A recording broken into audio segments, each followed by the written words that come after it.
4.5 billion साल पहले शुरू हुई एवोल्यूशन की कहानी कैसे बदली, बाकी जानवरों के साथ इंसान का विकास कैसे हुआ, बंदर से इंसान में उनकी फॉर्मेशन कैसे हुई और कैसे उन्होंने बोलना सीखा। इन सभी फेजेस को तो हम आपके सामने खोलकर रख ही चुके हैं, लेकिन जिस पर बात नहीं हुई वो है इनकी प्रोग्रेस पर। हमारी एवोल्यूशन सीरीज में आपने देखा होगा कि कैसे सिंगल सेल से उत्पन्न हुआ जीवन पहले फिश, फिर रेप्टाइल्स, मैमल्स, बंदर और आखिर में इंसान में इवॉल्व हुआ। लेकिन अब ये रफ्तार धीमी पड़ गई है। एप से चलते फिरते इंसान बनने में जब हमें 3 लाख साल लगे, तो फिर अब हमें बदलाव क्यों नहीं देखा जा सकता है। ऐसे में सवाल उठता है कि कहीं एवोल्यूशन रुक तो नहीं गया है। आखिर हमारा स्वरूप बदल क्यों नहीं रहा है। नए जानवर आखिर धरती पर क्यों नहीं पैदा हो रहे हैं।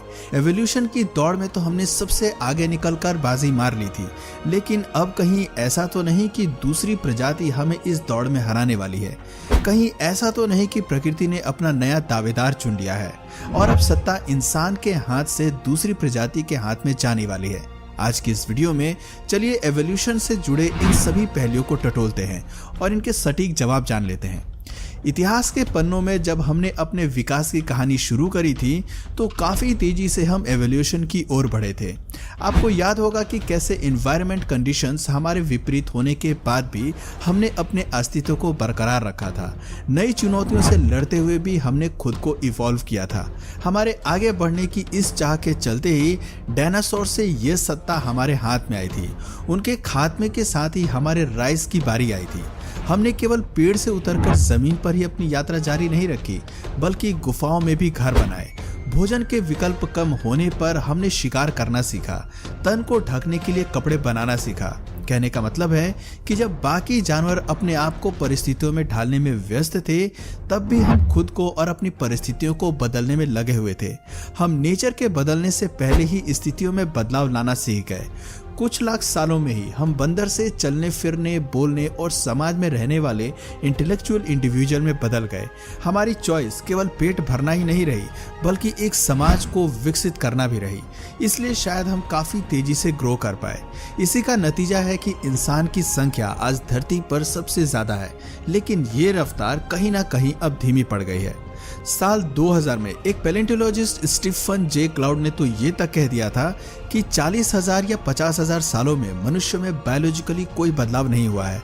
ऐसा लगता है कि इंसानों में एवोल्यूशन अब धीमा पड़ गया है, या तो पूरी तरह से बंद ही हो गया हो। लेकिन सवाल आता है कि आखिर ऐसा कैसे हो सकता है। पृथ्वी की फॉर्मेशन की शुरुआत से चली आ रही ये प्रक्रिया ऐसे कैसे रुक सकती है। वैज्ञानिक मानते हैं कि प्राचीन समय में हमारे तेजी से इवॉल्व होने का कारण एनवायरमेंटल प्रेशर था। उस समय धरती पर पाए जाने वाले बाकी जानवर भी आकार और ताकत में हमसे ज्यादा बड़े थे।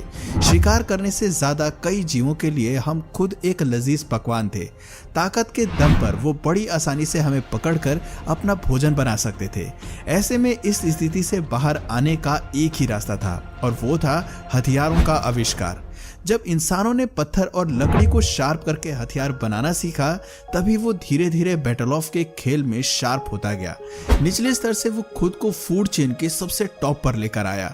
आज वैज्ञानिकों को जो इंसान के पुराने ढांचे और शरीर के कंकाल मिलते हैं, वो बुरी तरह से टूटे हुए होते हैं। उनमें से ज्यादातर पर शेर और तेंदुए जैसे जीवों के काटने के निशान मिलते हैं। इससे एक बात तो साफ होती है कि दूसरे जानवरों को मारने और उन पर राज करने का विचार इंसान के जहन में तब आया जब हमारे सर्वाइवल पर बात आ गई। खुद शिकार बनने से लेकर दूसरे जानवरों का शिकार करने तक हमने बहुत कुछ पा लिया। अब हम जंगल पर आसानी से राज कर सकते थे, लेकिन हम जंगल में नहीं रहना चाहते थे। हमारी दौड़ काफी लंबी थी। आज की सभ्यता में इवॉल्व होने का हमारा असली सफर तब शुरू हुआ जब हमने मेसोपोटामिया में पहली इंसानी सभ्यता को बसाया। पेट भरने के लिए अब हमने शिकार की जगह खेती को चुना। जंगल के जानवरों से खुद को अलग बनाने के लिए हमने घर में रहना सीखा। इसके साथ ही गाय भैंस को डोमेस्टिकेट करना शुरू किया। इस सभ्यता के विकास के साथ ही सर्वाइवल और एनवायरमेंटल प्रेशर भी हमारे ऊपर से हटता चला गया। जान खोने का खतरा कम होते ही हमारे शरीर में बायोलॉजिकल चेंजेस होने काफी हद तक बंद हो गए।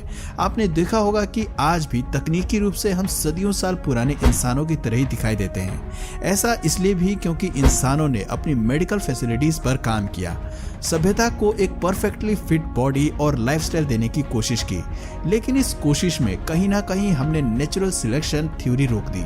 आप जरूर सोच रहे होंगे कि कैसे। आपको चार्ल्स डार्विन की नेचुरल सिलेक्शन थ्योरी तो जरूर याद होगी। उन्होंने कहा था कि प्रकृति एक दावेदार को तब चुनती है जब कई सारे विकल्प मौजूद होते हैं। डायनासोर्स की एजेस में भी डिस्ट्रक्शन के बाद प्रकृति ने मैमल्स को सत्ता पर बिठाया था। फिर बंदर और इंसान के एवोल्यूशन में भी इंसान को सत्ता पर बिठाया था। जब सर्वाइवल की लड़ाई निएंडरथाल्स और होमो सेपियंस के बीच थी, तब भी होमो सेपियंस के हिस्से जीत आई थी। इससे एक बात तो साफ है कि नेचुरल सिलेक्शन तब होता है जब वेरिएशंस मौजूद होती हैं, लेकिन आज ये वेरिएशंस गायब हो गई हैं। पूर्वजों से कॉपी होते हुए हमारे जीन्स में चेंजेस इसलिए भी खत्म हो गए क्योंकि एक ही जैसी जनसंख्या धरती पर राज कर रही है। कुछ न्यूट्रलिस्ट का कहना है कि इंसानों ने बर्थ कंट्रोल पर भी अपना काबू जमाया है। आज 80 से 90% पैदा होने वाले बेबीज जिंदा बचते हैं। ऐसे में प्रकृति को चयन का मौका नहीं मिलता, जबकि जंगलों में देखा जाए तो आज भी नेचुरल सिलेक्शन थ्योरी परफेक्टली काम करती है। जानवर में पैदा होने वाले बच्चों में कोई एक ही सरवाइव करता है, जबकि बाकी शिकारियों का भोजन बन जाते हैं। एनिमल किंगडम में सर्वाइवल की कहानी आज भी जिंदा है, लेकिन कल्चरल एवोल्यूशन के इंसानों में ये रुक गई है। ह्यूमन में मेंटली भले ही सबकी सोचने और सीखने की क्षमता अलग है, लेकिन फिजिकल एवोल्यूशन आज भी पूरी तरह खत्म हो गया है। वैज्ञानिकों का मानना है कि आज इंसान केवल दिमागी तौर पर इवॉल्व हो रहा है, और वो भी काफी तेजी से। हम अपने पुराने आविष्कार की नींव पर ही नए आविष्कार करते जा रहे हैं। ऐसे में जो भी सबसे ज्यादा इंटेलेक्चुअल है वो ही आगे बढ़ने वाला है। हमने दिमाग के इस्तेमाल की शुरुआत हथियार बनाने और आग के आविष्कार से की थी, और जल्दी ही हमने सभ्यता बसाई, फिर खेती करना शुरू कर दी। इसके साथ ही हमने भाषाएं सीखी और संचार के माध्यमों का विकास किया। ये सब कुछ हमारे दिमागी ज्ञान की वजह से हुआ। विज्ञान की तरक्की से लेकर डिजिटल दुनिया के विकास तक सब कुछ हमारे मेंटल एवोल्यूशन का ही हिस्सा है। साइंस मानता है कि मेंटल एवोल्यूशन का ये खेल काफी तेजी से बढ़ रहा है। आपने देखा होगा कि आज हमारा सर्वाइवल शिकार करने और गुफा ढूंढने की बजाय अपने लिए एक नौकरी ढूंढने, एक बड़ा घर बनाने और एक अच्छा भोजन खरीद पाने पर डिपेंड करता है। क्रिएटिविटी और इंटेलिजेंस को आज ज्यादा तवज्जो दी जा रही है। ये हमारे इंटेलिजेंस का ही नमूना है कि आज हम स्पेस में स्पेसक्राफ्ट और कई मिशंस भेज पाते हैं। हमने कई सैटेलाइट्स को भी अंतरिक्ष में भेजा है। मंगल पर आज कई प्रोजेक्ट्स मेंटल एवोल्यूशन के चलते ही काम कर रहे हैं। इस इंटेलिजेंस के दम पर ही हम आने वाले भविष्य में मंगल पर कॉलोनी का सपना संजो रहे हैं। साइंस बताती है कि आज इंसान का नॉर्मल आईक्यू लेवल पहले के मुताबिक काफी ज्यादा विकसित हो गया है, और ऐसा इसलिए क्योंकि अब हमारे दिमाग पर मेंटल एवोल्यूशनरी प्रेशर पड़ रहा है। कहते हैं कि 1904 में सबसे पहले आईक्यू लेवल टेस्ट किया गया था, और तब से लेकर आज तक हर साल हमारा आईक्यू लेवल बहुत तेजी से बढ़ता गया है। कहते हैं कि अगर आप 80 साल पहले वाले आईक्यू टेस्ट लेंगे तो वो आपको बेहद ही आसान लगेंगे, क्योंकि हमारा दिमाग उस स्टेज को काफी पहले पार कर चुका है।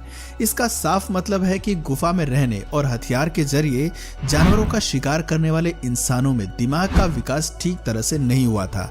तब ह्यूमन ब्रेन एवोल्यूशन के बेहद ही पहले चरण में थे। असल रूप में दिमाग पर विकास का बोझ तब आया जब इंसानों ने झुंड में रहना शुरू किया। उनके पास संचार के लिए भाषा का विकास हुआ। अब वो एक दूसरे को कहानी सुना सकते थे और अपनी बात कहकर विचारों को एक दूसरे तक पहुंचा सकते थे। इसके बाद उन्होंने सोच की ताकत के चलते ही सभ्यता का विकास किया, और आगे सभ्यता से नगर, नगर से शहर, रियासत और देशों का विकास होता गया। आखिर में ये कहा जा सकता है कि हमने ह्यूमन एवोल्यूशन को तो नहीं रोका है, लेकिन इसके गोल को चेंज कर दिया है। फिजिकल की बजाय अब हम मेंटल लेवल पर इवॉल्व हो रहे हैं। हमारा एवोल्यूशनरी गेम आज एनिमल किंगडम के बाकी जानवरों से पूरी तरह अलग है, और हैरानी की बात है कि इस रेस में केवल इंसान दौड़ रहे हैं। तो दोस्तों, आपको क्या लगता है, क्या एवोल्यूशन आज भी जारी है या नहीं? कमेंट करके जरूर बताइए। और अगर इस रिसर्च से आपको कुछ नया जानने या सीखने को मिला या फिर इंटरेस्टिंग लगा तो प्लीज इस वीडियो को एक लाइक करके अपने फ्रेंड्स और फैमिली में से जरूर शेयर करें। और यदि आप इस चैनल पर नए हैं तो प्लीज इस चैनल को सब्सक्राइब करके बेल नोटिफिकेशन आइकन को ऑन कर लीजिए, ताकि हमारे आने वाले वीडियोज आप मिस ना करें। मिलते हैं फिर किसी वीडियो में नए टॉपिक के साथ। तब तक के लिए नमस्कार।